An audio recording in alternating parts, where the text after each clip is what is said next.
Bienvenue dans Planet is the Limit, le podcast d'éducation et de sensibilisation aux limites planétaires. Moi, c'est Loïc. Avec ce podcast, je vous embarque à la rencontre de scientifiques et de spécialistes qui vont nous aider à mieux comprendre l'écosystème dans lequel on vit, comprendre les bénéfices qu'il nous apporte et voir comment ça impacte concrètement notre qualité de vie sur Terre. Dans cet épisode, mon invité, c'est Aurélien Bigot. Il est chercheur et spécialiste de la transition énergétique dans les transports. Le besoin de bouger est ancré dans nos vies, difficile de s'en passer. Du coup, avec Aurélien, on va essayer de comprendre d'où nous vient ce besoin de bouger. On va aussi te parler de voitures électriques, d'urbanisation, de mobilité du futur. Je suis super content d'aborder tous ces sujets avec lui. Bonjour Aurélien. Bonjour. Je suis super content de t'avoir dans ce podcast. Aujourd'hui, on va discuter mobilité, parce qu'on t'appelle Monsieur Mobilité.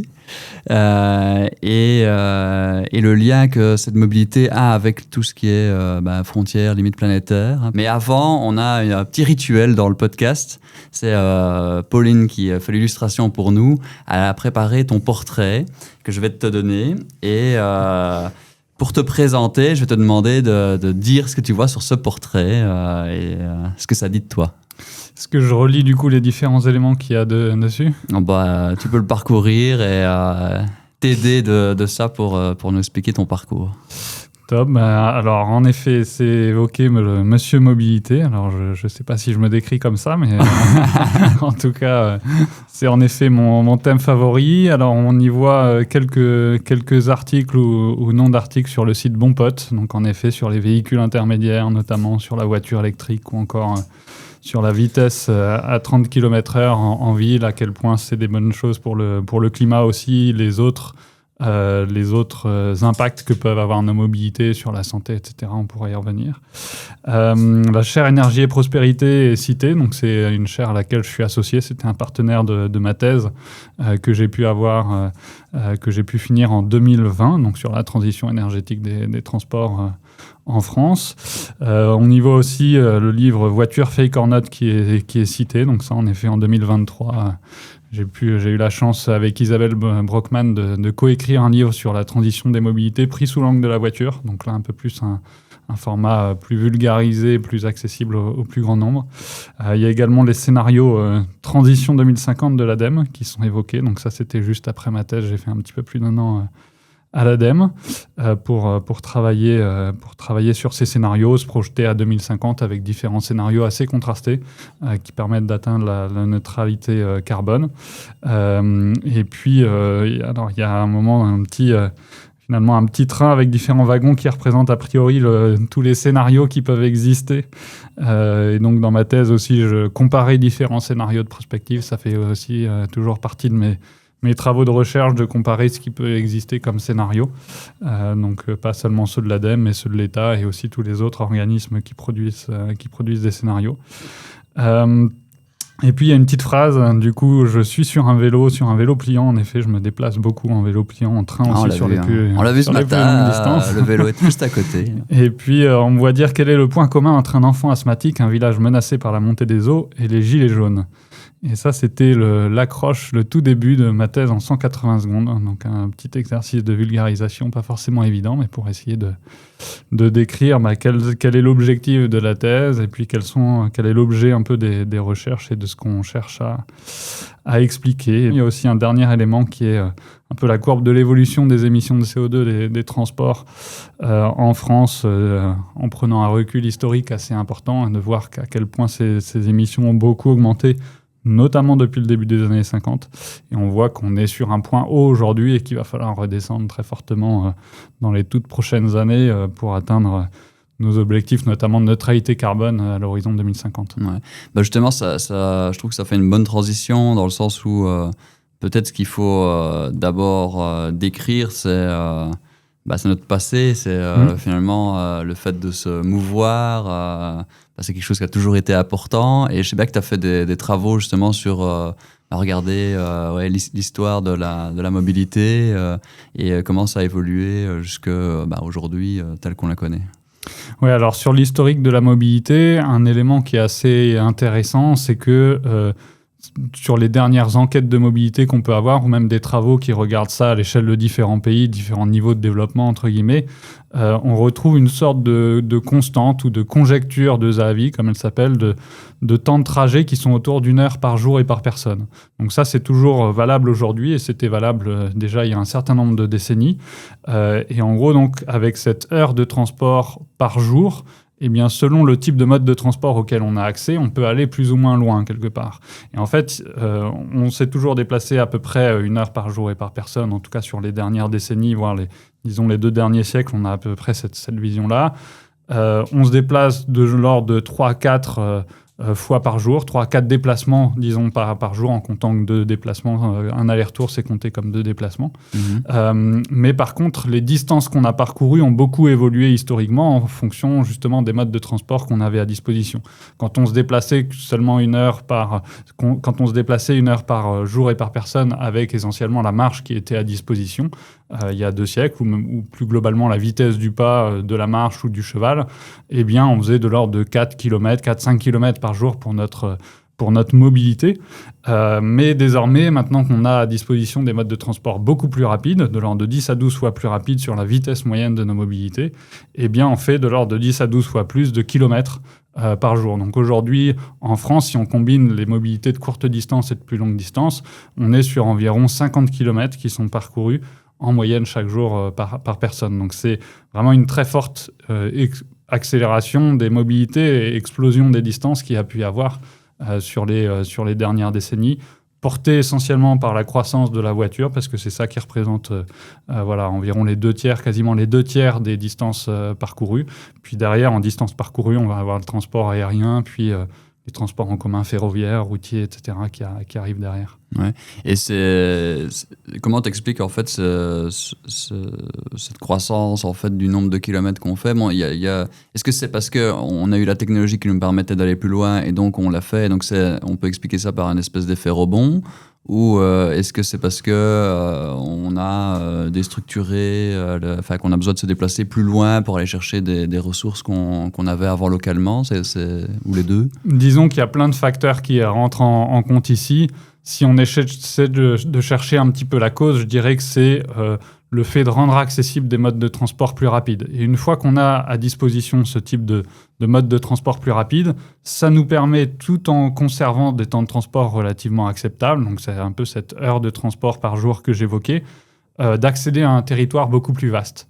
C'est-à-dire qu'au lieu de se limiter à des distances domicile-travail, à des distances pour aller faire ses achats, pour ensuite développer des activités de loisirs, de vacances, etc., eh bien, on a pu explorer des horizons plus lointains, on a pu avoir finalement des emplois qui sont plus lointains, aller découvrir d'autres lieux, avoir des activités plus lointaines, etc.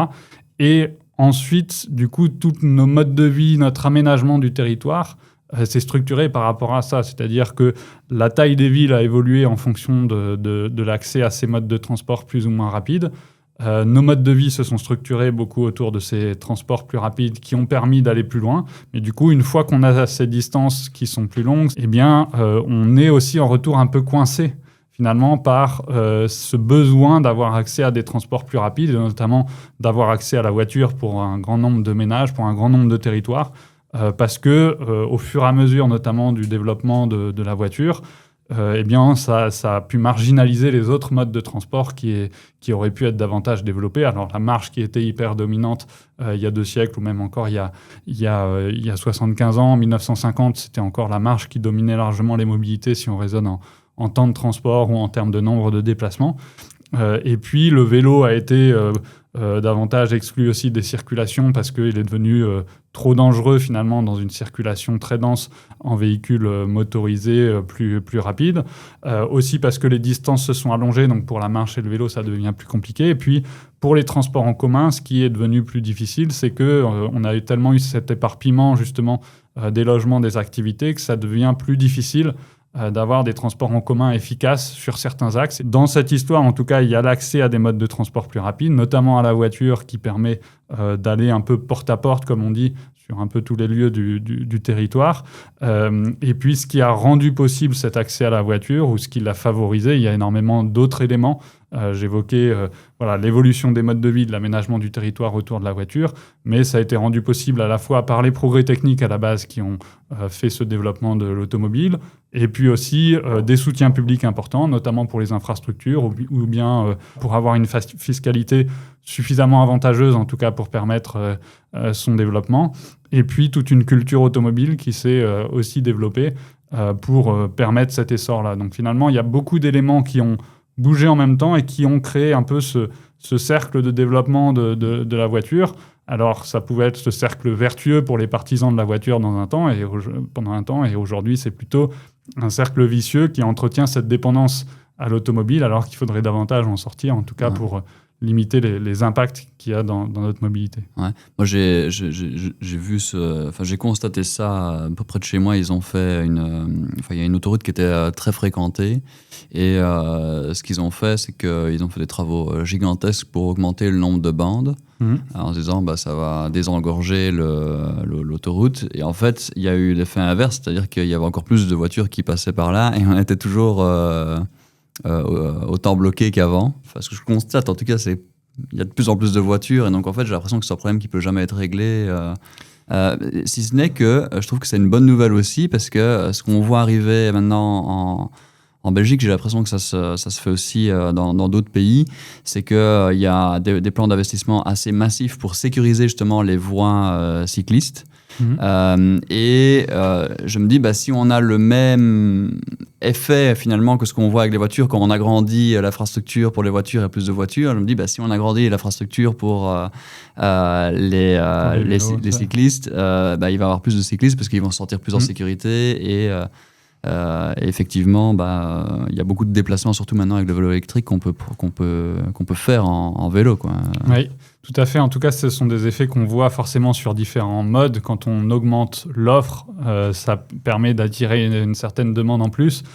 C'est ce qu'on appelle la demande induite. Bien évidemment, ça va amener à un trafic nouveau à la fois, parce que en accélérant justement les mobilités, ça permet d'aller plus loin, parce que des personnes vont changer d'itinéraire, parce que des personnes vont privilégier davantage la voiture que d'autres modes, si justement il y a des infrastructures rapides qui sont mises à disposition. Donc il y a une demande induite quand on rajoute des infrastructures, et au contraire, si jamais on réduit la capacité des infrastructures routières, un phénomène inverse qu'on appelle plutôt ici l'évaporation de trafic, c'est-à-dire que, au contraire, si on réduit la capacité des routes, une grande partie des gens vont s'adapter en ne faisant plus certains types de déplacements, ou en essayant de relocaliser un peu leur mode de vie, ou bien en utilisant d'autres modes de transport, en utilisant d'autres itinéraires pendant un temps, etc. Ce qui fait que cet effet joue dans les deux sens quelque part.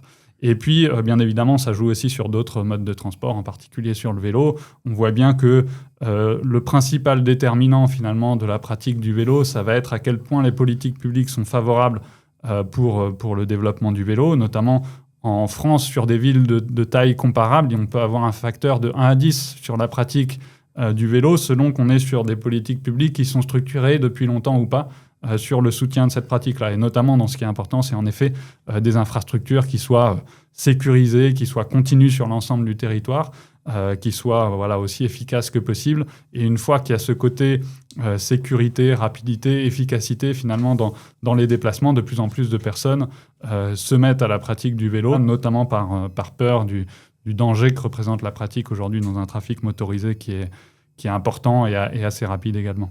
Ouais. Et alors, peut-être pour reposer un petit peu le débat sur justement le lien entre cette mobilité et les limites planétaires, en fait, je trouvais que la question qui est sur le dessin tout à l'heure était pas mal. À quel lien entre finalement des personnes asthmatiques, parce que là on touche en fait certainement la pollution de l'air, et le sujet de transport touche également énormément l'énergie qui est... on le sait bien avec les voitures qui utilisent du pétrole. Donc, c'est quoi la problématique qu'on a en face de nous aujourd'hui qui est liée finalement à ces frontières planétaires? Oui, alors il y a différents types d'impacts, notamment environnementaux ou encore pour la santé dans nos mobilités, dans nos transports de manière générale. Il y a bien évidemment l'impact climatique qui est très fort. Si on regarde au niveau de la France, c'est le premier secteur émetteur, c'est plus d'un tiers des émissions en France qui sont liées au secteur des transports, donc avec cet impact sur le changement climatique. Il va y avoir aussi des impacts sur la pollution de l'air, avec des émissions de particules, des émissions d'oxyde d'azote aussi, cet oxyde d'azote qui peut être aussi précurseur d'ozone, donc qui va être là aussi un polluant, notamment pendant les vagues de chaleur, qui est fortement présent. Donc il y a cet impact aussi sanitaire via la pollution de l'air. Il y a aussi d'autres impacts sur la santé en lien avec nos mobilités. Ça peut être les impacts liés à la pollution sonore notamment. Il va y avoir tous les impacts en lien avec l'accidentalité aussi, qui peut y avoir, les impacts en lien avec le fait qu'on a une mobilité qui est devenue de plus en plus sédentaire, de plus en plus inactive. Donc ça aussi, ce sont des impacts pour la santé qui sont importants. Donc on a intérêt aussi à retrouver des mobilités notamment qui sont plus actives, et puis diminuer de manière générale les niveaux de pollution, à la fois de l'air, mais aussi des eaux, des sols, qui peuvent être liés avec certains rejets polluants. Il peut y avoir les particules de pneus aussi, les microplastiques par exemple présents dans les pneus, qui peuvent aussi amener à des pollutions des eaux, y compris des pollutions du coup qui se retrouvent ensuite dans l'océan. Ça, c'est quelque chose qui me choque particulièrement, parce que souvent quand on roule en voiture, et moi maintenant j'ai l'impression que pas beaucoup de gens qui se rendent compte que les pneus...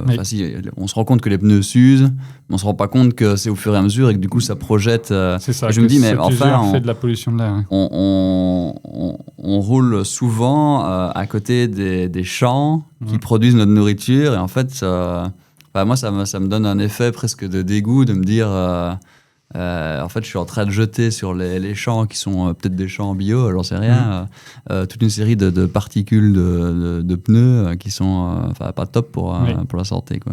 C'est ça, et puis en général, on a tendance à davantage voir la pollution de l'air, et cette pollution de l'air, c'est pour beaucoup historiquement des émissions de polluants à l'échappement des véhicules, mais même quand on passe à des véhicules électriques qui n'ont pas d'émissions à l'échappement, mais il reste ces émissions hors échappement. Alors ça peut être les particules de pneus, ça peut être aussi les particules de plaquettes de frein aussi, ou aussi l'usure de la chaussée, au fur et à mesure, qui peut émettre également des particules. On peut citer aussi bien évidemment les fortes consommations d'espace qui est en lien avec la mobilité, donc les changements d'utilisation des sols qu'il peut y avoir en lien avec les infrastructures de transport notamment, à la fois pour la circulation des véhicules, donc toutes les routes, mais aussi les voies ferrées, les aéroports, etc., qui consomment de l'espace. Et puis pour le stationnement des véhicules, notamment pour les voitures. En France, on a de l'ordre de 40 millions de véhicules, et on sait qu'en moyenne, il faut plus d'une place de parking par véhicule, parce qu'ils ne sont pas toujours au même endroit. Donc c'est 2, voire un peu plus de 2 places de parking par voiture. Donc ça aussi, ça consomme beaucoup d'espace.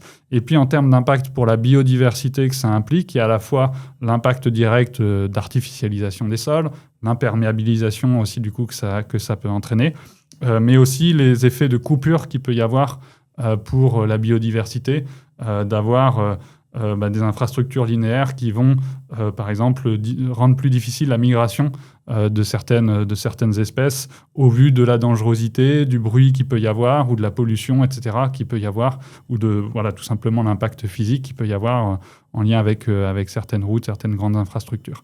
Donc il y a aussi ces impacts-là. Et puis, si on regarde les problématiques aussi des mobilités de manière...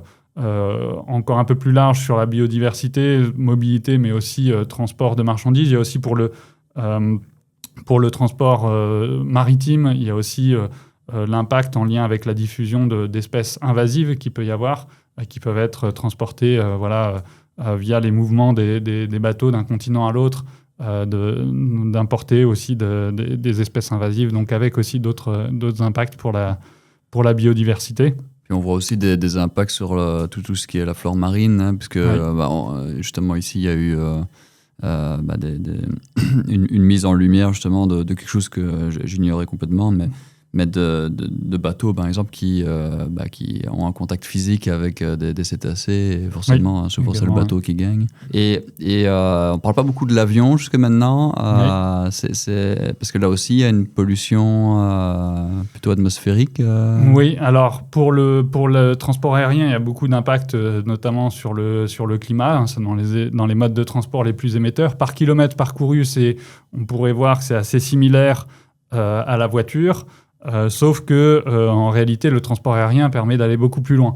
Donc, c'est-à-dire que les voyages en avion sont fortement émetteurs, à la fois parce que c'est un mode de transport parmi les plus émetteurs qu'on peut avoir par kilomètre parcouru, mais aussi parce que c'est le seul mode qui permet d'aller à l'autre bout du monde seulement pour quelques jours. Et c'est là où ça pose la difficulté aussi de sa décarbonation, c'est qu'on a assez peu d'alternatives pour une grande partie du trafic aérien, assez peu d'alternatives en termes d'autres modes qui permettraient de rendre le même service. Et puis après, sur les autres impacts, au-delà des seules émissions de CO2, en fait, il y a aussi d'autres impacts sur le climat, c'est-à-dire que il y a aussi des émissions hors CO2, notamment les émissions d'oxyde d'azote qui vont avoir dans la haute atmosphère aussi un impact plutôt réchauffant sur le climat, des traînées de condensation qu'on peut voir parfois dans le ciel aussi, elles aussi qui vont plutôt réchauffer le climat. Donc en gros, il faudrait multiplier par 2 ou 3 le seul impact du CO2 pour avoir un impact climatique un peu plus global du secteur du transport aérien. Donc c'est beaucoup d'émissions par trajet, pas forcément autant si on regarde au global, mais c'est parce que justement c'est concentré sur une petite partie de la population, donc ce qui pose toute la question aussi des inégalités sociales dans les émissions et donc dans la responsabilité du changement climatique. Et puis dans les impacts qu'on pourrait dire un petit peu plus locaux par certains aspects du transport aérien. J'évoquais tout à l'heure les consommations d'espace qu'il peut y avoir en lien avec les aéroports, mais c'est aussi pour beaucoup la pollution de l'air ou la pollution sonore d'un point de vue local qui là vont aussi avoir des impacts pour la santé. On voit des initiatives de plus en plus, mais qui posent aussi d'ailleurs le problème de l'égalité d'accès à ces transports, mais d'initiatives politiques qui visent à justement diminuer le nombre de trajets courts en avion. Après, les gens vont continuer à voyager et on se rend compte que les alternatives qu'ils ont, c'est soit de la voiture qui est probablement peu désirable dans une trajectoire de transition, et le train qui là pose vraiment des grosses inégalités puisque ça coûte quand même assez cher de se déplacer en train. Donc c'est vrai que ça pose pas mal de défis.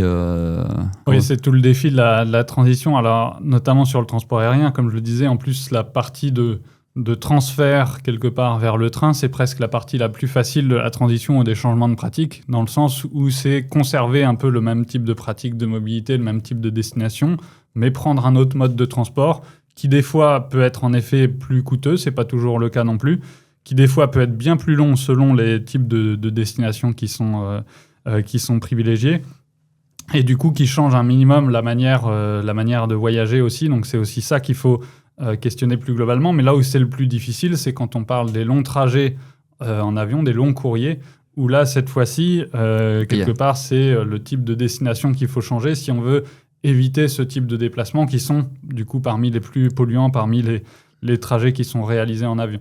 Donc, dans les réflexions qu'on a sur nos mobilités à longue distance, c'est à la fois, en effet, développer d'autres mobilités de longue distance plus vertueuses, donc que ce soit le train, que ce soit aussi les autocars, que ce soit développer le covoiturage, ça peut être aussi l'autopartage quelque part. Et pour le transport aérien, de manière générale, c'est aussi revoir, donc comme je le disais, les destinations, les manières de voyager, redévelopper un tourisme qui peut être un peu plus local ou à l'échelle du pays, à l'échelle de la région, etc., tout en permettant d'avoir des voyages qui sont positifs quand même, des aventures aussi qui peuvent être, y compris à des échelles plus locales, et il n'y a pas forcément besoin de partir à l'autre bout du monde pour avoir aussi d'autres découvertes touristiques, culturelles, en termes de paysages, etc. C'est aussi cette offre-là, touristique de manière générale, les imaginaires, etc., qu'il faut pouvoir transformer pour que ce ne soit pas vécu comme une restriction, en tout cas,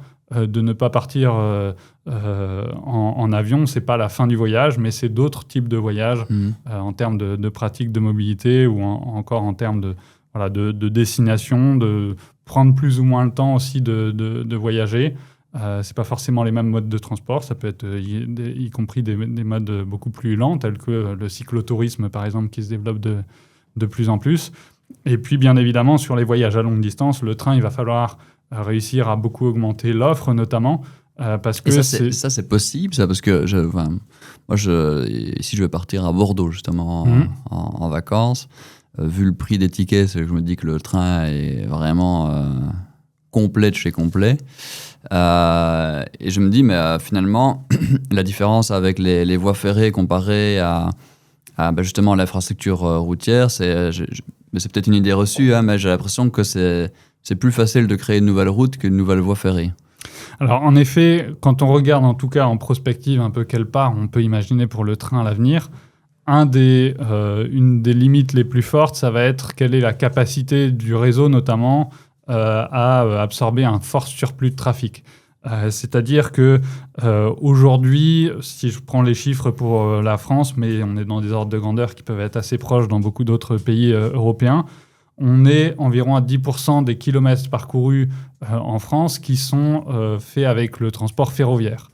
Et dans les scénarios de prospective parmi les plus ambitieux sur les leviers de sobriété, sur le fait de limiter les distances parcourues quand on le peut, de passer à d'autres modes de transport, donc ce qu'on appelle le report modal, notamment vers le train, eh bien, on va avoir en gros un passage de l'ordre de 10% à 20% de la part modale du train. Donc une multiplication par 2 d'ici 2050, ce qui est déjà un défi quand même très fort sur 25 ans de réussir à multiplier par 2 la part du train. Mais si jamais on se questionne là-dessus et qu'on reste sur des trafics qui sont relativement stables au global, ça voudrait dire qu'il faut multiplier par 2 l'usage du train.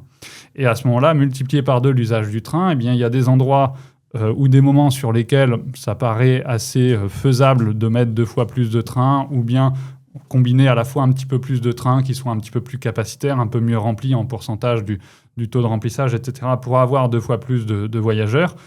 Mais il y a des endroits, on peut penser à certaines villes. Alors par exemple sur Paris, les RER sont déjà assez saturés à beaucoup d'endroits. Ça peut être difficile de faire x2 sur le nombre de passagers. On peut penser à des lignes à grande vitesse qui sont déjà saturées sur certaines liaisons. Par exemple sur du Paris-Lyon, c'est déjà une ligne qui est très fortement utilisée, surtout si on regarde au moment des départs ou des retours de vacances. Donc il y a des moments où il y a déjà cette saturation qui est déjà existante et qui explique en fait les prix potentiellement très élevés qu'on peut avoir sur certains trajets, parce que notamment la SNCF va faire jouer un peu l'offre et la demande, et du coup avoir des tickets qui sont des billets qui sont de plus en plus chers si jamais il y a beaucoup plus de demandes que d'offres. Et donc la question qui se pose aussi sur les changements de manière de voyager, c'est comment on essaie de faire en sorte de privilégier des destinations pour lesquelles aujourd'hui il n'y a pas trop de saturation sur certaines lignes ou certains types de destinations, ou bien aussi comment partir un peu en décalé temporairement, c'est-à-dire que temporellement, je veux dire, on a le vendredi soir du départ en vacances, bien évidemment, énormément de demandes et beaucoup plus que de l'offre. Et donc, c'est là où ce sera difficile, voire impossible de rajouter beaucoup plus d'offres et les prix des billets sont particulièrement élevés.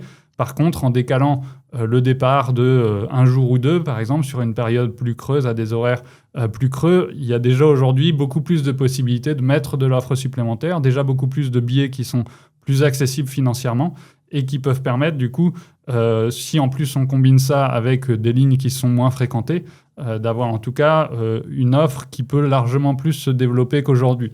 Mais ça, c'est Ça permettra... Est-ce que tu penses que ce simple changement-là permet de faire déjà le x2 que tu évoques pour 2050, ou est-ce qu'il va falloir faire des investissements physiques Alors, il faudra les deux, aussi des investissements physiques. Après, la question qui se pose principalement sur les investissements physiques, en tout cas, la question la plus urgente, c'est le renouvellement, la remise à niveau du réseau existant, qui des fois peut être de mauvaise qualité, se dégrader et qui peut risquer à l'avenir d'avoir de plus en plus de ralentissements de circulation, de plus en plus de problèmes de retard, etc., en lien avec la vétusté du réseau. Donc ça, c'est vraiment la priorité, de faire en sorte que le réseau qui est déjà là puisse être de meilleure qualité et puis puisse davantage durer dans le temps, permettre d'installer de nouvelles offres. On sait par exemple que dans les nouvelles offres qui sont intéressantes, il y a les trains de nuit et que les trains de nuit peuvent être limités aujourd'hui par le fait qu'une grande partie des travaux sur les voies sont faits principalement la nuit. Donc ça peut être un peu...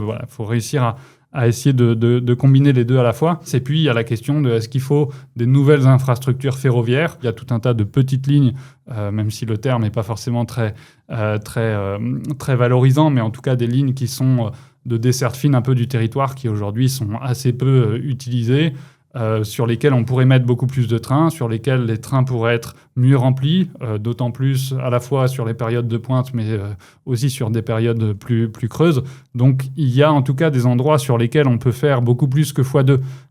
Et puis ça compensera d'autres endroits, d'autres lignes qui sont déjà un peu saturées, sur lesquelles ça va être difficile de faire beaucoup plus. Et dans tes prospections, tu n'as pas peur justement que qu'il y ait justement un peu un effet rebond, c'est-à-dire que ce ne soit pas simplement des gens qui déplacent par exemple de la voiture ou de l'avion vers le train, mais des gens qui se disent « Ah ben chouette, une nouvelle voie, j'ai pas l'habitude de... » Un peu la demande induite que j'évoquais tout à l'heure sur les infrastructures routières. En effet, ça existe aussi quand on met en place une nouvelle offre, que ce soit une nouvelle ligne à grande vitesse, une nouvelle offre de train de nuit, etc.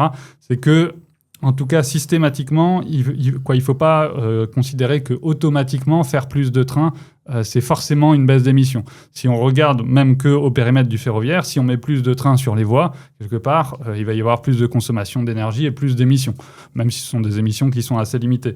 Ce qu'il faut voir, c'est que ce développement du train, il doit en effet se faire autant que possible, au détriment de la voiture et de l'avion. Et ça dépend beaucoup, à la fois, bien évidemment, à quel point on développe ce train, mais aussi quelles sont les politiques publiques qu'on met en place sur la voiture ou encore sur le transport aérien. C'est-à-dire que jusqu'à maintenant, certes, il y a un certain soutien pour le vélo, pour le train, etc., même s'ils ne sont pas suffisants, mais il n'y a pas, dans le même temps et de manière coordonnée, de politique assumée qui vise à faire réduire le transport aérien ou encore le transport routier, notamment l'automobile.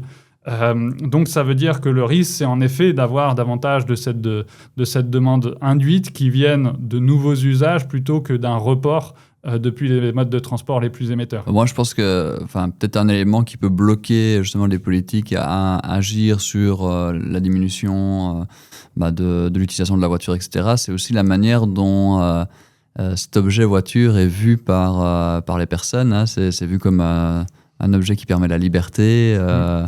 Ça, j'aimerais bien un petit peu discuter avec toi. Est-ce que c'est une idée reçue Oui, disons que sur cette question sur la question de la culture automobile, elle a été beaucoup amenée aussi par la publicité, par les constructeurs qui ont eu intérêt à vendre ces images-là, qui sont aujourd'hui en effet beaucoup ancrées, à la fois parce que c'est la culture automobile qui s'est développée comme telle, et c'était dans l'intérêt des constructeurs de donner cette image-là aussi à l'objet voiture, mais aussi parce qu'aujourd'hui, beaucoup de ménages, en fait, pour beaucoup de ménages, la voiture est réellement leur objet de liberté. Mais alors, c'est là où on peut distinguer deux éléments. Est-ce que c'est un objet de liberté si c'est leur seul choix, finalement, que d'utiliser la voiture pour leur déplacement, ou est-ce que c'est une dépendance à l'automobile? Et alors là, en fait, on est sur une image plus négative, finalement, pour presque décrire le même phénomène. C'est-à-dire que pour beaucoup de personnes, elles n'ont pas forcément d'alternative à la voiture pour leur déplacement.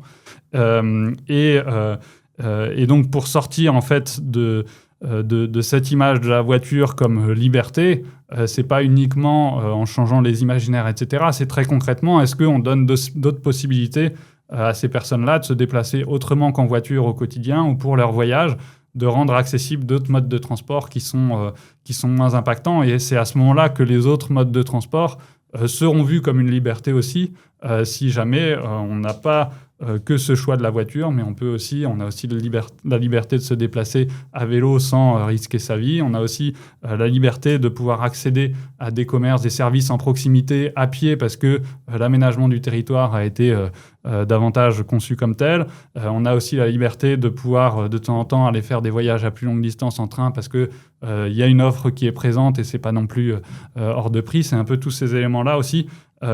Finalement, ce type de valeur, en tout cas de liberté, peut aussi s'appliquer bien évidemment aux autres modes de transport, mais à condition justement les conditions soient réunies pour que les personnes puissent utiliser d'autres modes de transport. Parce que j'ai l'impression que l'idée qui est la plus poussée pour le moment, et c'est peut-être aussi lié justement au fait que l'industrie automobile est une grosse industrie pourvoyeuse d'emplois, etc., mais que si on veut décarboner la mobilité, il faut passer aux véhicules électriques. Et donc ça nous fait une bonne transition pour parler un peu de ce véhicule électrique. Je ne sais pas ce que toi tu en penses, comment tu vois la chose. Bon, moi personnellement, c'est vrai qu'il y a une chose que je vois qui est positive par rapport à ce véhicule électrique, si on prend le statu quo, c'est-à-dire si on ne prend pas l'évolution des autres moyens de transport, c'est effectivement cette notion de pollution locale qui est quand même amoindrie, je pense. Mais finalement, ça ne règle pas le problème que on va encore avoir de plus en plus de voitures, beaucoup plus lourdes. En plus, ils ont la fâcheuse tendance à vendre des véhicules qui sont très gros, parce que c'est là que les marges se développent le plus. Enfin voilà, j'aimerais bien avoir ton avis sur cette mobilité électrique. Oui, alors disons que sur la mobilité électrique, de manière générale, j'y suis très favorable, c'est-à-dire dans le sens de passer du pétrole aujourd'hui à l'électrique, ça me paraît être quelque chose de tout à fait vertueux qui va dans le bon sens. Donc sur l'énergie en tant que telle, le passage à l'électrique me semble vertueux. Si on regarde la voiture électrique maintenant, son objet, son développement, etc., disons qu'il y a un peu les deux mots dans voiture électrique, à quel point on est favorable ou pas à la voiture ou pas à l'électrique. Et c'est là où, en fait, les voitures qui restent à l'avenir dans notre mobilité, on a intérêt à essayer de diminuer ce nombre de voitures, avoir des véhicules plus sobres, etc., agir sur les différents leviers de sobriété. Mais pour toutes les voitures qui vont encore rester, parce qu'on est dans un tel niveau de dépendance qu'on ne peut pas vraiment s'imaginer qu'en 2050, il y aura 0 voiture, qu'on va passer d'un parc de quasiment 40 millions de voitures à 0. Et donc, ça veut dire que toutes les voitures qu'on a à l'avenir, il vaut bien mieux qu'elles soient électriques plutôt que thermiques au pétrole. Parce que déjà, de manière générale, si on veut atteindre nos objectifs climatiques, ça va être indispensable d'électrifier. C'est pas suffisant, mais ça va être indispensable. En France, où on est parmi les pays où c'est le plus favorable, en gros, au minimum, on divise par 2 les émissions et au mieux, on divise par 5 selon la dizaine d'études, en gros, qu'on peut avoir sur le sujet. Donc ça, c'est en prenant en compte vraiment l'ensemble du cycle de vie d'une voiture. Ouais. Certes, elle est plus émettrice à produire, mais ensuite, elle est tellement beaucoup moins émettrice à l'usage que, en tout cas, voilà, sur l'ensemble de son cycle de vie, elle est plus vertueuse. Ça peut être pour contextualiser, pour ceux qui nous écoutent, la raison pour laquelle en France, c'est plus vertueux éventuellement que dans d'autres pays, c'est parce que vous avez énormément de production d'énergie décarbonée, notamment liée à votre production nucléaire. Oui. Et évidemment, c'est pas du tout le même ratio si on regarde, par exemple, un pays comme la Pologne, qui dépend forcément du gaz, par exemple, pour produire de l'électricité. Donc c'est sûr qu'il faut regarder toujours d'où vient l'électricité. Oui. Si c'est finalement produire de l'électricité avec du gaz ou du pétrole pour mettre cette électricité dans une voiture, on perd quand même un petit peu de l'effet. Quoi, et en fait, plus on avance dans le temps et plus le bénéfice est important, parce que les mix électriques, et d'ailleurs notamment en Pologne, il y a une décarbonation du mix électrique qui est quand même assez rapide, qui fait qu'en fait, il faut aussi considérer qu'une voiture électrique qui serait achetée aujourd'hui en Pologne, sur sa première année, disons, elle va être avec le mix électrique actuel, mais comme sa durée de vie va être d'une 20aine d'années, ça veut dire que dans les années suivantes, elle va avoir au fur et à mesure du temps un mix électrique de plus en plus décarboné. Alors que sur une voiture thermique, finalement, on n'a pas vraiment ça, c'est-à-dire qu'on n'a plus vraiment de marge de progrès très forte sur le thermique qu'on a déjà rendu de plus en plus efficace sur les dernières décennies, jusqu'à un moment où finalement on n'a plus vraiment de gains possibles, notamment sur l'efficacité des moteurs. Et donc sur l'électrique, on a plus de marge à la fois sur la décarbonation de l'énergie électrique qui sert à recharger ces véhicules, mais aussi sur les batteries qui sont en évolution perpétuelle. Il y a déjà eu énormément de progrès dessus, avec un point d'attention qu'on doit avoir, c'est que pour l'instant, on a beaucoup profité des gains qu'on a pu avoir, notamment sur le bilan carbone, sur le coût des batteries, etc., pour en faire des batteries qui sont plus grosses et pour avoir du coup une plus forte autonomie, etc. Donc ça peut être une manière de lever un peu un frein, notamment de certains ménages sur le manque d'autonomie supposée des voitures électriques. Je dis supposé parce que bien souvent, c'est une problématique qui est un peu surestimée en termes de difficultés par rapport à, en réalité, des trajets du quotidien qui sont souvent de quelques kilomètres ou quelques dizaines de kilomètres au plus. Mais en tout cas, on a des évolutions qui vont dans le bon sens sur les technologies de batterie qui peuvent permettre de limiter les impacts à l'avenir, mais à condition de combiner ça aussi avec davantage de sobriété. Et là où c'est important, en tout cas, sur la voiture électrique, de ne pas voir ça comme une solution magique de la transition de nos mobilités, c'est que ça répond dans tous les cas qu'à une partie des problématiques de transition. Il y a d'autres éléments sur lesquels ça ne va pas vraiment changer quoi que ce soit. Par exemple, sur les consommations d'espace, une voiture électrique prend tout autant d'espace qu'une voiture thermique. Sur l'accidentalité, c'est identique également. Sur les problématiques de santé en lien avec la sédentarité, l'inactivité physique que j'évoquais, le passage électrique ne résout rien non plus.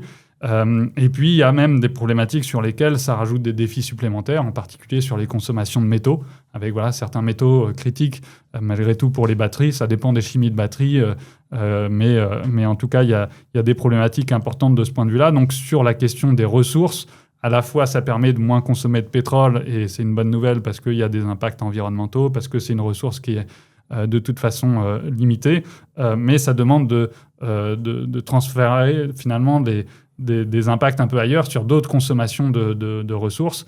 Et c'est là où, du coup, si on veut limiter ces consommations de ressources, il faut finalement développer l'ensemble des leviers de transition qu'on a à disposition, de limiter aussi les distances parcourues, le nombre de voitures qui sont en circulation, de favoriser d'autres modes de transport, que les véhicules soient mieux partagés, qu'ils soient plus petits, plus légers, avec une moins grosse batterie, etc.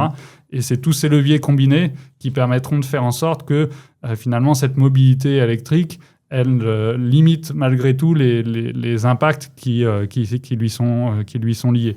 Et une petite formule que moi j'avais pu mettre dans le livre Voiture fake or not, qui d'ailleurs a été plus souvent reprise que ce que j'imaginais, c'est que finalement l'électrique, c'est l'avenir de la voiture, mais que la voiture ne doit pas être l'avenir de notre mobilité ou le seul avenir, que ce soit toujours cette prédominance de la voiture individuelle telle qu'on peut l'avoir actuellement.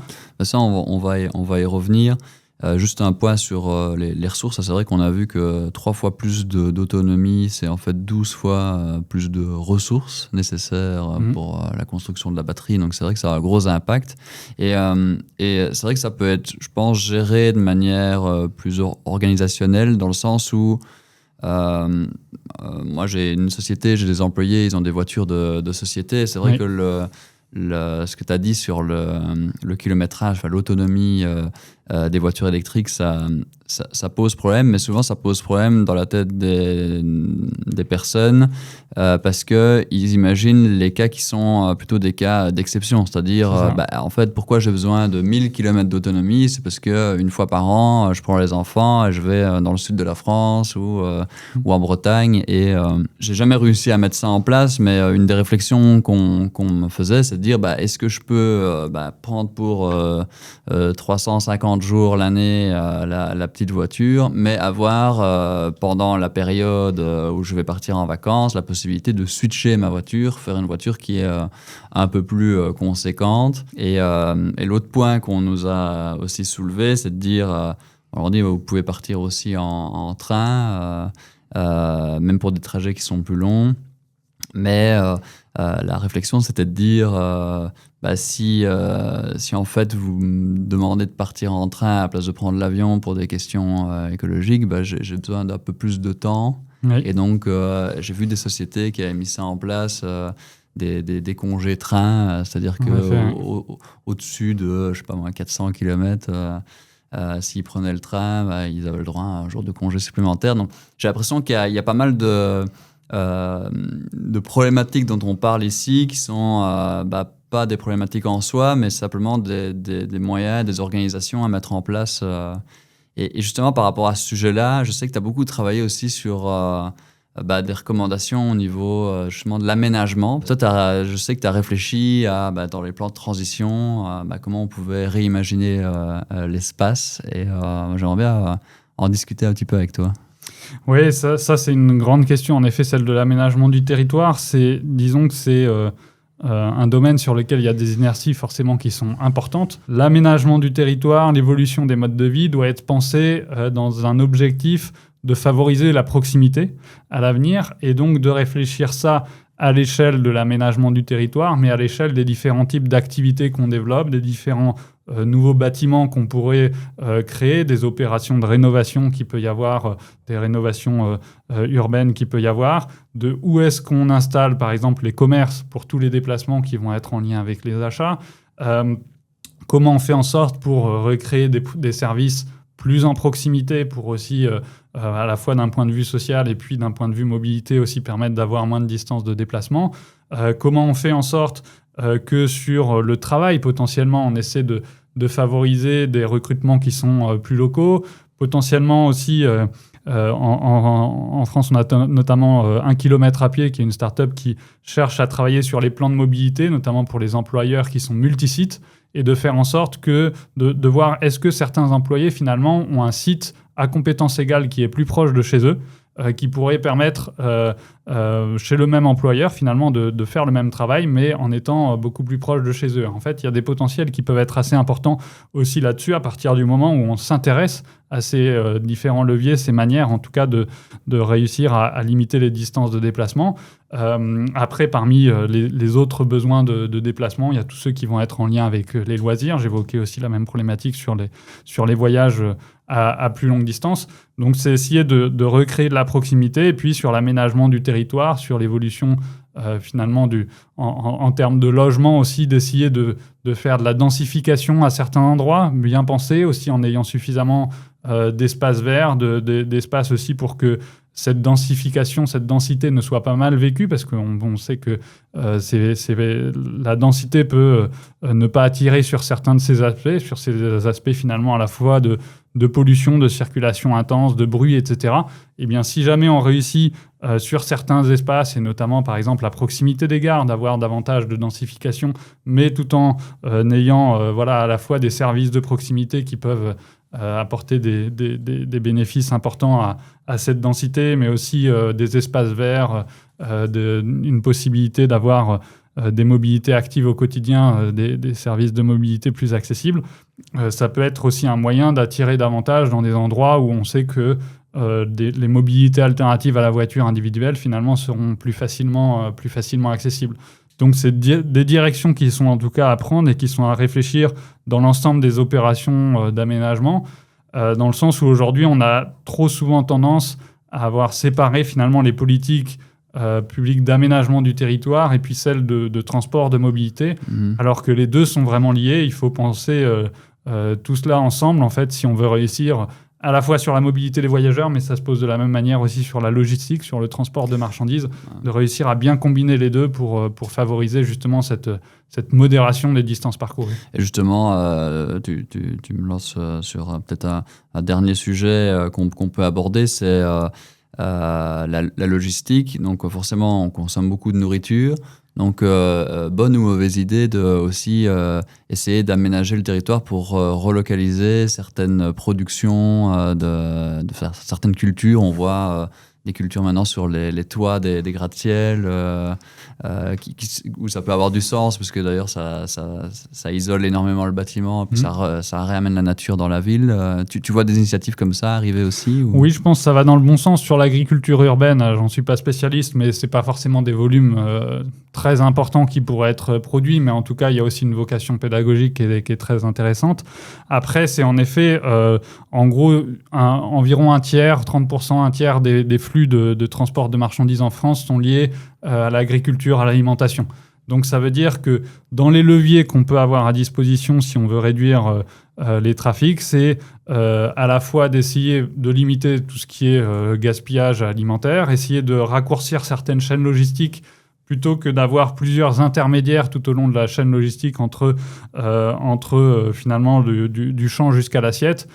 Bien d'essayer de mettre en place des circuits plus courts qui, cette fois-ci, vont avoir un trajet plus direct, finalement, entre le producteur et le consommateur. Donc ça peut être un des leviers. Avoir une alimentation qui est plus locale, donc en effet, diminuer les distances parcourues, avec ici un point d'attention qui peut être assez important sur les circuits courts et locaux, c'est celui de ne pas trop démassifier, comme on pourrait dire, le transport logistique, c'est-à-dire d'éviter d'avoir trop de livraison très fragmentée, c'est-à-dire qu'au lieu d'avoir un camion très bien rempli sur la longue distance, eh bien qu'on ait plein de petites camionnettes qui se dispersent sur tout le territoire, qui transportent que 10 kilos de fruits et de légumes, si je caricature un peu les choses. Donc c'est de réussir à malgré tout faire en sorte d'organiser des tournées qui sont efficaces pour organiser cette logistique alimentaire. Potentiellement, si les flux sont sont sur des plus petites distances aussi avec des volumes moins importants, c'est aussi un moyen de favoriser la cyclo-logistique aussi. Donc là, de passer à des véhicules aussi qui seront beaucoup moins impactants pour l'environnement sur ce type de logistique-là. Ok, bah super.